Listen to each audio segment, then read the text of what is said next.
یہاں پہ میں ایک بات کلیئر کر دوں، بیت المقدس کے حوالے سے ہم بڑے جذباتی بھی ہو جاتے ہیں، اور اکثر آپ نے ایک مت سنی ہوگی کہ ہمارا قبلہ اول ہے. وہ بیت المقدس ہمارا قبلہ اول نہیں ہے. ہمارا قبلہ اول خانہ کعبہ شریف ہی ہے، کیونکہ ابراہیمی قبلہ ہے. سورہ آل عمران میں اللہ تعالیٰ نے واضح فرمایا کہ پہلا گھر جو لوگوں کی عبادت کے لیے بنایا گیا وہ ہے جو شہر بکہ میں ہے. یہ مکہ کی دو پروننسیشن ہے، مکہ اور بکہ، میم سے بھی اور با سے بھی. جس طرح آپ کے پڑوسی ملک انڈیا میں بامبے بھی بولا جاتا ہے، ممبئی بھی بولا جاتا ہے، با اور میم. یہاں پہ بھی بکہ اور مکہ. تو قرآن پاک نے بالکل واضح بتایا کہ پہلا گھر جو بنایا گیا نا وہ ہے جو مکہ کے اندر ہے. تو شروع کا قبلہ ہے. اور ظاہر پہلا گھر کب بنا؟ جب آدم علیہ السلام دنیا میں آئے. وہ بعد میں پھر اس کی بنیادیں جب گم ہو گئیں تو سورۃ الحج میں آتا ہے کہ اللہ تعالیٰ نے ابراہیم علیہ السلام کے لیے وہ بنیادیں ظاہر کی، اور پھر انہوں نے دوبارہ سے خانہ کعبہ شریف کی تعمیر کی. اور ابراہیم علیہ السلام جب تھے اس وقت نہ جیوز تھے نہ کرسچنز تھے. یہ تو بعد میں ان کی اولاد میں ڈویژن ہوئی ہے نا ساری. تو ابراہیم علیہ السلام کا قبلہ کون سا ہوا؟ خانہ کعبہ. تو ہمارا قبلہ اول کیا ہوا؟ خانہ کعبہ شریف. اچھا، ایک حدیث بخاری مسلم دونوں میں موجود ہے جو اس سے سپورٹیو ہے. بخاری اور مسلم دونوں میں حدیث ہے کہ ابو ذر غفاری رضی اللہ تعالیٰ عنہ کہتے ہیں میں نے نبی علیہ السلام سے پوچھا کہ دنیا میں سب سے پہلے کون سی مسجد بنائی گئی عبادت کی جگہ؟ تو آپ صلی اللہ علیہ وآلہ وسلم نے فرمایا کہ بیت اللہ شریف جو خانہ کعبہ شریف ہے. پھر انہوں نے پوچھا اس کے بعد، تو انہوں نے فرمایا کہ مسجد اقصی، مسجد ایلیا، بیت المقدس. وہ کہتے ہیں میں نے عرض کیا کہ ان دونوں کے درمیان کتنا فرق ہے؟ تو نبی علیہ السلام نے فرمایا 40 سال کا فرق ہے.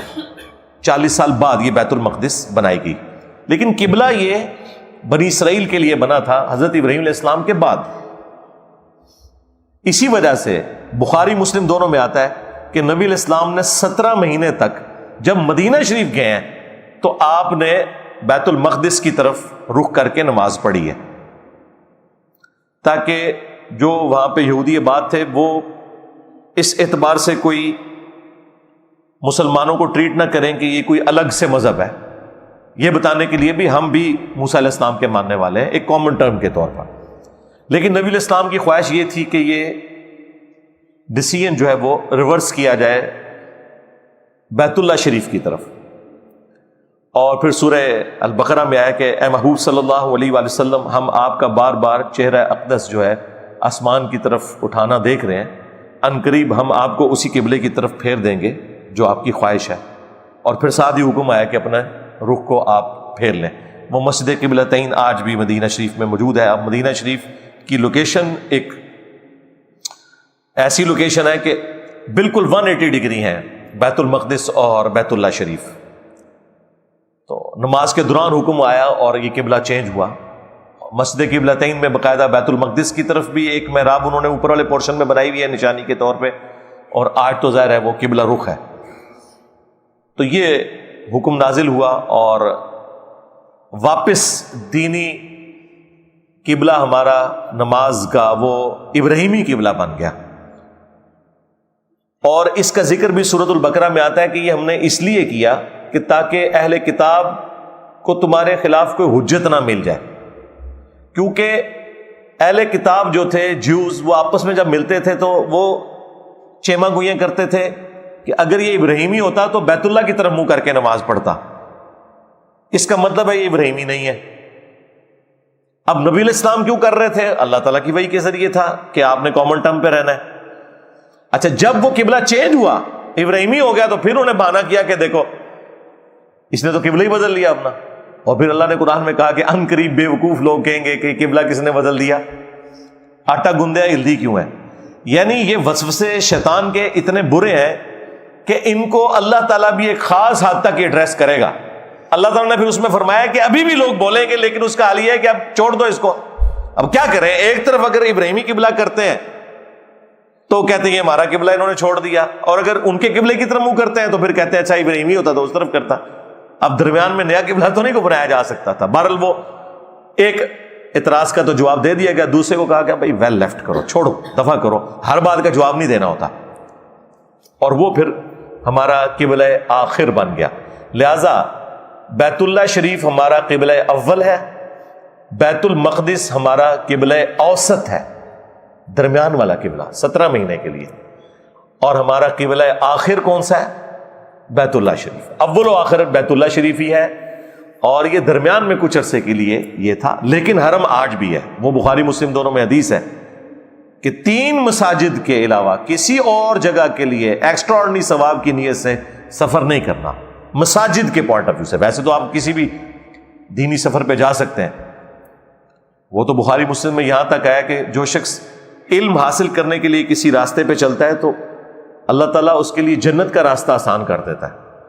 لیکن یہاں پہ مسجد کے پوائنٹ آف ویو سے بات ہو رہی ہے کہ مسجدیں 3 ہی ہیں حرم، جن کی طرف آپ اونٹوں کے کجاوے کسیں گے یا سواری کے لیے سوار ہو کر آپ وہاں جائیں گے ایکسٹرا آرڈنری ثواب کی نیت سے کہ وہاں پہ زیادہ ثواب ملتا ہے. وہ ہے بیت اللہ شریف، بیت المقدس اور مسجد نبوی شریف. یہ 3 مسلمانوں کے حرم ہیں. اس اعتبار سے ظاہر ہے کہ ہمارے لیے وہ حرم ہے، وہ اس میں کوئی شک نہیں ہے. اس وقت پریکٹیکلی اگر آپ ایریل ویو دیکھیں نا اس کا، اس پہاڑی کا جس کے اوپر یہ پورا ایک حرم والا پورشن ہے، اسے یہودی بھی حرم ہی کہتے ہیں. تو سپوز وہ اس طریقے سے آپ دیکھیں تو یہ ریکٹینگولر شیپ میں ہے. اگر یہ والی سائڈ جو ہے نا، آپ اسے مسجد اقصی تصور کر لیں کہ یہاں پہ مسجد اقصی ہے جو کہ بیت اللہ شریف کے رخ بنی ہوئی ہے، تو اس کی اس والی دیوار کے سائڈ کے اوپر وہ دیواریں گھیری آتی ہے، ویلنگ وال، جو ایک ہی دیوار بچی ہوئی ہے جو ہیکل سلیمانی توڑ دیا تھا ٹائٹس نے. اور بالکل اس کی اپوزٹ سائڈ کے اوپر وہ ڈوم آف دا راک ہے، گولڈن ڈوم، جہاں سے نبی علیہ السلام جس چٹان سے معراج پہ تشریف لے گئے تھے، جسے اکثر لوگ مسجد اقصی سمجھتے ہیں. گولڈن ڈوم کو مسجد اقصی نہیں، مسجد اقصی کا گنبد جو ہے وہ گرین کلر کا ہے اور تھوڑا چھوٹا ہے. انشاءاللہ تصویر میں اٹیچ کر دوں گا بعد میں ویڈیوز میں بھی، کہ وہ آپ کو پتہ چل جائے کہ مسجد اقصی کون سی ہے، ویلنگ وال کس جگہ کے اوپر ہے، اور جو ڈوم آف دا راک ہے، قبۃ الصخرہ، جو چٹان کے اوپر بنا ہوا گنبد ہے. تو اب یہ جگہ سب کے لیے ظاہر ہے متبرک ہیں، کرسچنس کے لیے بھی ظاہر ہے. جیزس کرائسٹ کی والدہ بھی اسی بیت المقدس کے اندر عبادت کر رہی تھی، اور اللہ تعالیٰ نے ان کی طرف فرشتہ بھیجا، اس لیے وہ سب کے لیے ایک متبرک جگہ ہے.